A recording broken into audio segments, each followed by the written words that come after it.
In last video, we have discussed what is physics, the basic definition of physics, and the origin of physics. If you have not watched that video, so go and check out that video first. In today's video, we are about to deep dive into the definition of physics. But before moving on further, let's just do a quick recap. Last time we learned that there are two parts of the definition of physics: matter and energy. Matter is plus energy is equals to physics. So, and then we form this definition and a more detailed definition. Then we also discuss the origin of physics. Where the word physics come from the Greek word physikos, which means natural. So let's continue our today's video. So matter. What is matter? Everything in the universe is matter. Everything means everything around yourself, all liquids and gases are also matters. So whenever someone asks what is matter, you have to tell them everything in the universe is matter, or in other words, you can say that everything in the universe is made up of matter. Not matter, but made up of matter. Means the cap of this pen. This is made up of matter. This is plastic. So this is just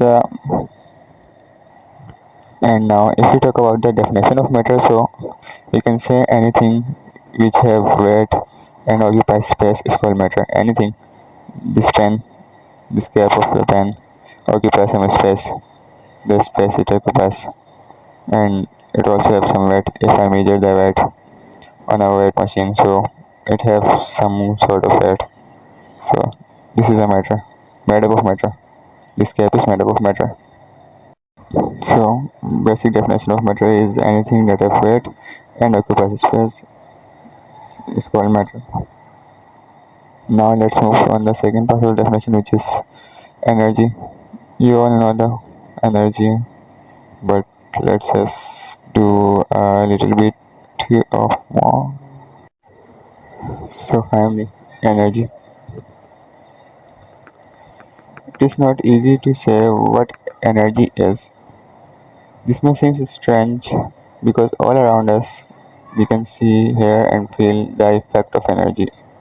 We burn it as a wood, we eat in our food, we use it as in the form of electrical energy to run our computer, mobile, and mobiles, etc. But if you talk about the definition, so scientists say that energy is the ability to cause something happen. The ability to cause something happen is called energy. So if I am writing, how I am writing, I have some sort of energy in myself in my hand. Because of that energy, I am able to write. So the energy is the cause behind the movement of my hand. Likewise, there are a lot of other examples. Like if I am shooting the video. So how I am shooting the video because of the help of the mobile. What is powering the mobile? The battery of the mobile, and the battery of the mobile is charged from the electricity, which is also a form of energy. So all around us, which is happening, causing some sort of motion, etc., requires some sort of energy. There are a lot of kinds of energy, a lot of forms of energy. You all know, but I am just doing a basic recap. So here I have a figure which shows you the main forms of energy. Heat energy. Energy is further divided into heat energy, then light energy, then sound energy, potential energy, nuclear energy, electrical energy, chemical energy, and kinetic energy. This is all just sort of blah blah stuff, so I'm not going to define it, but you all know it.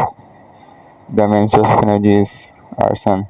It's also written here. The main source of energy is our sun. You all know this.